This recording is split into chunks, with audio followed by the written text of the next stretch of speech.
It might be a bit of a surprise to some of you if I was to say that I get bored at work. The job itself is quite interesting, but the railway is very monotonous, day in, day out, day in, day out, and you become like an automaton, very robotic in your movements and your actions, and anything that's out of the ordinary is quite exciting or a bit exotic. So why on the 26th of October 2001 my supervisors at the time tried to blackmail me or coerce me into doing something by the allure of a Class 37 is slightly beyond me. Because I knew there was no Class 37 on the job anyway, you could see through their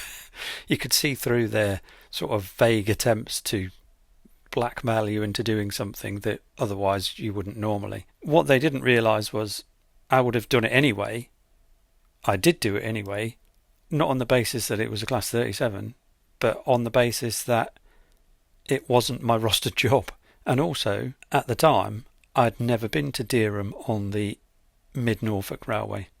So, win-win for me. After booking on duty, I walked across the station to catch the passenger train to Ely, where I picked up the train.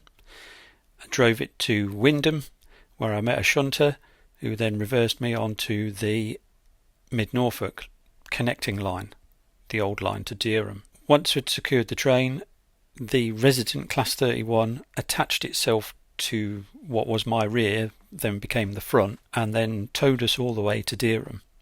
Once we got to Dereham, many soldiers appeared to unload the tanks and vehicles that were loaded onto the train. I did mean to do this when I did a review of the KFA wagons that have recently arrived from Cavalex. I forgot, something else cropped up, blah blah blah, blah blah blah. Once the train was unloaded, I had to drive back to Wymondham. However, I needed a route conductor because I didn't know where I was on the line, and the route conductor provided to me was a good friend of mine, actually a better friend to my father.